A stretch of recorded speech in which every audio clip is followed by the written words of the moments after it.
actualidad geopolítica en una semana marcada por el Tour europeo de Volodymyr Zelensky, Grecia, Francia, hoy España y mañana Turquía. Vamos a ver en qué contexto nos encontramos, en qué momento de la guerra, en un momento en el que nosotros lo que podemos afirmar es que se acerca el invierno, se acerca por tanto el momento de reclusión en esos cuarteles de invierno, un momento difícil, sobre todo no tanto en el sentido bélico, sino en el sentido de cómo subsistir, de cómo sobrevivir a un invierno duro, a un invierno que puede enfrentar ciertas emergencias en clave energética, y en un momento en el que el invierno avanzará hasta traducirse en el cuarto año de conflicto. El cuarto aniversario está a punto ya de llegar. A finales de febrero de 2022 estallaba la guerra, por tanto a finales de febrero de 2026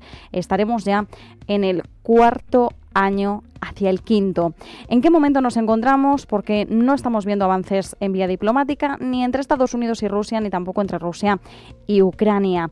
Mientras tanto, Zelensky está intentando cosechar, amasar todo el apoyo posible por parte de sus aliados europeos. Como decimos, algunos de los países citados son los que en las últimas horas, en los últimos días, se han encontrado de forma bilateral para seguir brindando también ese apoyo en una semana en la que además el primer ministro húngaro Viktor Orbán ha dicho que no sirve de nada dar todo ese soporte, toda esa ayuda, que dar ayuda a Ucrania es como darle vodka al borracho. Saludamos a Christoph Kandler, es profesor de la Universidad Carlemagne. Christoph, ¿qué tal? ¿Cómo estás?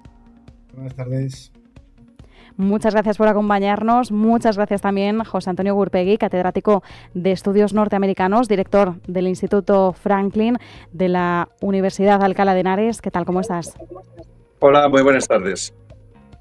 Muchísimas gracias a ambos por estar aquí en este ratito de tertulia. Christoph, empiezo contigo y además planteándote cuál es tu visión sobre este tour europeo de Zelensky, hasta qué punto es algo que pueda tener un impacto significativo en el rumbo en el que sigue avanzando pese a los bloqueos y los escasos avances diplomáticos. Ayer hablábamos de esa entrega de 100 aviones Rafale que se sellaba con Emmanuel Macron. Hoy hablamos del paquete en total, 815 millones de euros divididos en 615 y en otros 200 para la reconstrucción por parte de España. ¿Cuál es tu perspectiva de estas pequeñas visitas? Bueno, yo diría que Zelensky, de manera muy hábil, está haciendo acuerdos con cada uno de los países europeos y su especialidad. Y, por ejemplo, ha pactado ya con Grecia el suministro de energético. Francia es una potencia muy, muy importante a nivel de todo lo que es control del cielo, con sistemas de defensas antiaéreas, con el Rafale, que junto con el Eurofighter son los dos aviones europeos más avanzados. Y España, puede comprar a cuenta de Ucrania, material americano. Por lo tanto, se está, reforzando y además jugando con cada uno de estos países a través de un papel natural o lo que quiere hacer estos próximos años. Para Francia es muy evidente. Francia se quiere posicionar como el gran proveedor de tecnología militar para Europa. Y España, quiere estar un poco en la retaguardia, pero quiere ser un aliado que cuente, sobre todo para el tema de la reconstrucción. Y sabiendo que, además, Francia o, por ejemplo, Polonia o Alemania tienen mucho que aprender y quieren aprender mucho de las tecnologías, sobre todo en temas de drones que ha desarrollado Ucrania. Y realmente es única. La guerra se va a ganar en el cielo y aquí, Ucrania tiene una industria muy innovadora, a diferencia de Rusia, está totalmente descentralizada Hay 500 empresas, startups, que producen al año 4 millones y medio de drones y además con muchísima creatividad. Y Europa no tiene esta competencia, incluso Estados Unidos tampoco. Por lo tanto, es un win-win agreement entre ciertos países que quieren aprender y que quieren entregar material, como los Rafales, a Ucrania para que lo pruebe en el conflicto armado. Por lo tanto, muy hábil y todo el mundo gana. Bueno, que no se nos olvide, lo hemos citado al arranque del programa y también hace apenas unos instantes, pero Zelensky también ha visitado el corazón de nuestra industria militar, la sede de Indra. Allí ha mantenido un encuentro con representantes de una docena de empresas españolas de defensa. José Antonio, ¿crees que estamos viendo un paso hacia una diplomacia del armamento, por así decirlo, formalizada dentro de la Unión Europea? ¿Hay algo que te llame especialmente la atención de este recorrido en particular, Grecia, Francia, España, Turquía? No. Esta vez han sido estos tres países. Hombre, pues Francia es un país fundamental, ¿no? En toda la estrategia que tiene Zelensky respecto a la posición europea. Yo es que soy bastante crítico con esta guerra que, como en alguna ocasión he tenido oportunidad de comentarte, creo que no debía haberse comenzado. Creo que Europa tiene una responsabilidad muy importante en el comienzo de esta guerra y que nos remontaríamos incluso hasta la caída del muro de Berlín, cuando se le promete a Rusia, recordemos, ni un centímetro, ni una pulgada hacia el oeste de la OTAN, y ha desembocado en este punto en el que nos encontramos ahora, ¿no? Y lo que cada vez está siendo más enrevesado es cómo va a terminar la guerra. A mí me cuesta mucho pensar que esta guerra vaya a tener un vencedor y un perdedor. Rusia, desde luego, que no va a perder esta guerra. Y claro, ¿qué va a ocurrir con Europa, que se ha convertido ya de forma, y desde hace un tiempo, ¿no?, de forma clara, en el gran defensor de Ucrania, incluso por encima de Estados Unidos, ¿no? Y ahora ya con estos desembolsos que se están haciendo económicos por parte de Europa, favoreciendo a Ucrania, unas veces bien para su propio armamento y en otros casos para comprar armamento a Estados Unidos, que era lo que perseguía Donald Trump para entregárselo a Ucrania. No puede salir, después de todo lo que ha invertido Europa, no puede salir perdedora de esta guerra, porque no sería Ucrania quien perdería la guerra, sería Europa. No debemos alejarnos de esa idea. Tampoco puede hacerlo. No puede hacerlo, en primer lugar, por esa inversión, como digo, que ha hecho Europa y lo que supondría frente a sus ciudadanos, pero por otra parte tampoco puede perder Europa la guerra, porque sería como reconocer algo que de hecho, de facto, ya es así, ¿no? Que Europa está perdiendo la comba, está perdiendo el ritmo con lo que es el nuevo panorama geopolítico que se está confirmando y en el que, desde mi punto de vista, si las cosas siguen como hasta ahora, pues Europa va a ocupar un papel más bien secundario, ¿no? Hemos visto incluso que Europa ha perdido ya esa fuerza moral que ha tenido hasta ahora en la guerra de Gaza, que prácticamente no ha reaccionado ante lo que estaba ocurriendo con la masacre, ¿no? Y con el pueblo gazatí. En la guerra de Ucrania ha sido ignorada primero por Putin y después también, o en buena medida, por Donald Trump, de manera que perder esta guerra supondría para Europa reconocer esa pérdida del liderazgo mundial, ¿no?, que ha tenido hasta ahora.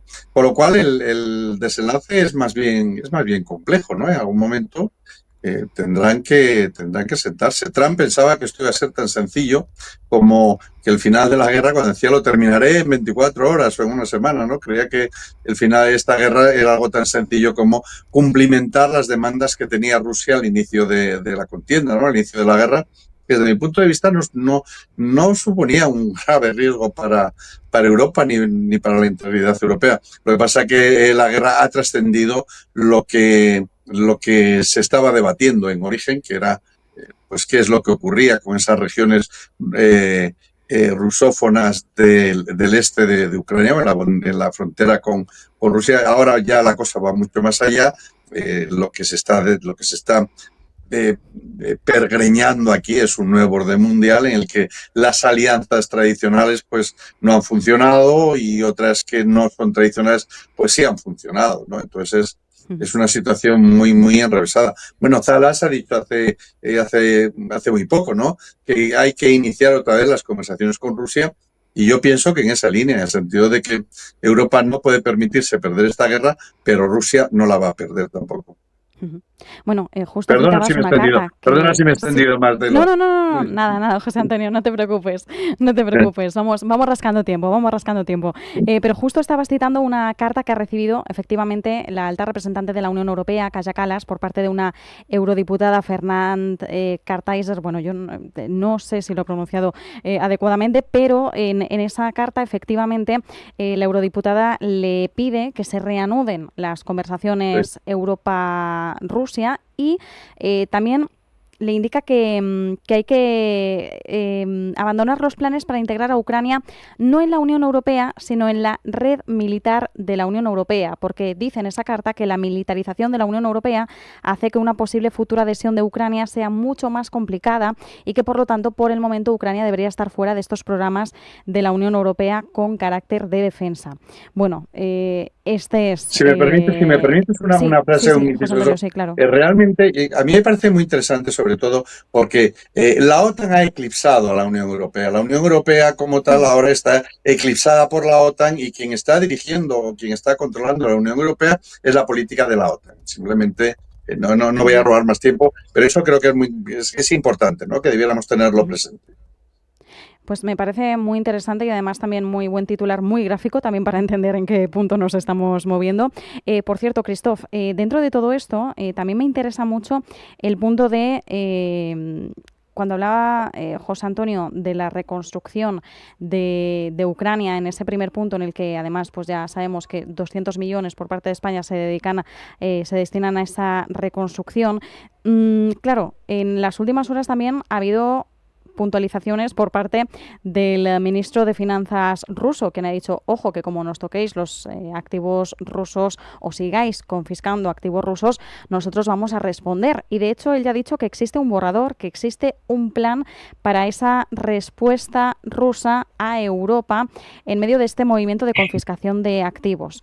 En este caso, ¿bajo qué supuesto debería trabajar Europa en caso de que esto sea así o de que Rusia pueda utilizar también ese mecanismo como represalia? Bueno, yo diría que Rusia ya lo ha hecho. Recordar que el primer año de la guerra, cuando muchas empresas europeas grandes y americanas que estaban presentes en el suelo ruso, Alcampo, Danone, Coca-Cola, McDonald's, etcétera, empezaron a intentar ordenar y irse de manera ordenada, entre comillas. Rusia, ¿qué hizo? Rusia empezó a nacionalizar o a comprar o a buscar compradores rusos para estos activos a precio de derribo. Por lo tanto, ya Rusia, en un primer momento, como respuesta a los embargos, se quedó con todos los activos americanos y europeos o las filiales de estas empresas en Rusia. Ahora mismo tienen muy pocas palancas para hacer exactamente lo mismo que pretende hacer Europa. Los activos rusos fuera de Rusia son muy numerosos y además son muy líquidos, invertidos en acciones y otros activos muy fácil de confiscar y negociar y que generan dividendos. De momento, estos dividendos van o se asignan a Ucrania, pero algunos países europeos están incluso partidarios, los países del este, de confiscar directamente estos assets para financiar la construcción ucraniana. Y Rusia tiene muy pocas palancas para contrarrestar este tipo de movimiento. Por lo tanto, son palabras al aire y que tienen a nivel económico muy poco recorrido. Ujú.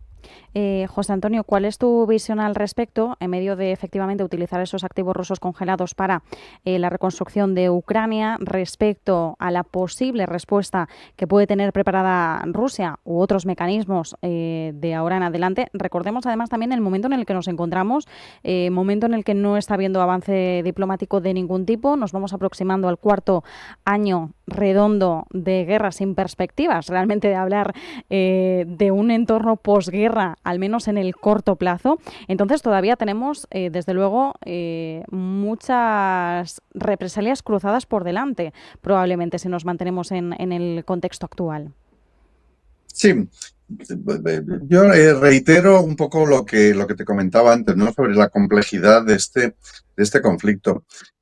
Yo no sé hasta qué punto estas medidas darán o no darán resultado, pero lo cierto es que todas las medidas coercitivas de índole económica que se han tomado hasta ahora, al menos de momento, no han dado resultado. Me imagino que algo estará haciendo, ¿eh? O sea, no estoy minusvalorándolas, pero desde luego, y de hecho yo creo que en el origen de la contienda, uno de los baremos que manejaban los estrategas europeos era que las medidas económicas que se estaban tomando contra Rusia, recordemos que lo venimos tomando desde Crimea, que esto no viene de ayer, sino que viene incluso de mucho antes de la guerra, no han hecho mella realmente en la economía rusa. Aún más, estaba leyendo precisamente esta tarde un libro, un ensayo, mejor dicho, en el que se defendía que esas medidas incluso han podido beneficiarle a Rusia en el sentido de reestructurar su economía. Y también ese mismo ensayo mencionaba algo que todos sabemos, que Europa nunca tuvo intención de cumplir los acuerdos de Minsk, tanto Minsk I como Minsk II, sino que se trataba fundamentalmente de ganar tiempo para que Europa pudiera armarse. Y lo que mencionaba en este capítulo era que realmente Rusia tampoco tenía intención de cumplirlos y que lo mismo que Europa intentaba ganar tiempo para que Ucrania pudiera reforzarse para defenderse ante la eventual invasión Rusia, Rusia también intentaba ganar tiempo no para reforzarse militarmente, como era el caso de Ucrania, sino precisamente para reforzarse en el terreno económico y sobre todo en el terreno bancario, ¿no? Y mencionaba el problema que hubiera tenido Rusia en caso o en ese momento si se hubiera sacado del sistema SWIFT, que como sabemos pues es el sistema bancario para movimiento de dinero, ¿no? Entonces, bueno, no sé muy bien el resultado que darán estas nuevas medidas económicas, pero yo creo que tarde o temprano tendrá que entrarse en una nueva dialéctica, una dialéctica distinta de la que se ha tenido hasta ahora, de ese, sobre todo, yo soy europeo, ¿no? Entonces no voy a entrar en los temas de qué es lo que piensan los rusos o cómo lo ven los rusos, porque es bastante más complejo y su mentalidad es bastante más distinta que la europea. Pero yo este mensaje que tiene Europa de tenemos que forzarnos continuamente, incluso antes de nombrar a Kaya Kelly, creo que hace unos días decía Kaya Kelly que teníamos que prepararnos para la guerra para defender la paz, porque si nos preparamos para la guerra cuando surja, llegaremos tarde y ya estamos llegando tarde. Yo creo que esa dialéctica belicista que se está implantando en Europa, particularmente, pues la pongo en entredicho, ¿no? Yo no sé, yo no creo, yo pienso que ese fantasma de que Rusia va a atacar Europa en un plazo, hablaba alguien de 4 o 5 años que estará en posición de atacar a un enemigo europeo. Yo no sé cómo la atacará, pero desde luego que en una guerra convencional, tirando tiros y lanzando bombas, pues lo dudo mucho. Puede ser otra guerra, si se quiere, en el ámbito informático o interviniendo en elecciones, en la política interior de otro país, o con inteligencia artificial, o sabotajes, o como se quiera, ¿no? Pero realmente me cuesta mucho creer que Rusia esté pensando, Putin ya lo ha dicho, incluso en algún momento se lo han planteado, se reía, ¿no? Y no es que Putin sea una persona, un sátrapa como Putin, precisamente, no saben que sea de fiar en sus manifestaciones, ¿no? Pero quiero decir que el análisis, yo no entiendo muy bien cuál sería la lógica de Rusia atacando a la OTAN y qué pretendería o qué beneficios obtendría Rusia atacando a la OTAN. Creo que muy pocos y desde luego que después de salir de una guerra tan larga, que él, recordemos que lo denominó como operación especial. Aquí yo creo que todas las partes han tenido gravísimos errores de consideración. Rusia pensaba que iba a llegar, Europa pensaba que Rusia no iba a atacar y atacó. Rusia pensaba que en 4 días iba a hacerse con el control de Ucrania, iba a poder poner a un presidente títere que fuera prorruso más que proeuropeo, y se equivocó. Y yo creo que todo el mundo pues se está equivocando también en la valoración. Por supuesto, Donald Trump pensaba que iba a ser muy fácil en cuanto a alcanzar la paz en la Casa Blanca, instaurar la paz en Ucrania, y también se está equivocando. Y yo creo que si seguimos con la misma dialéctica bélica que estamos teniendo hasta ahora, y de temor y de pintar a Rusia como el malo malísimo, y sin embargo nosotros los europeos somos quienes llevamos la libertad y la democracia a los países, creo que estamos equivocados y que se tendría que entrar en una nueva dinámica o en un nuevo proceso de negociación, en el que yo creo que al final estoy convencido que será así, que Ucrania deberá renunciar a parte de su territorio para finalizar esta guerra, porque dudo mucho que Rusia esté dispuesta a retirarse de los territorios que ya ha ocupado. Sí, por el momento no parece que Rusia esté dispuesta a retirarse de esos territorios anexionados. Vamos a hacer una breve pausa y enseguida volvemos. Me ha gustado, José Antonio, que al menos no veas como un factible, un futurible el ataque por parte de Rusia a la OTAN, porque así también quitamos un poco de ese sensacionalismo. Nos salimos del sensacionalismo habitual con muchos mensajes que van más en esa vía, apelando también a la lógica y al razonamiento. Esperemos que efectivamente sea así. Hacemos una breve pausa y enseguida cerramos ya tertulia.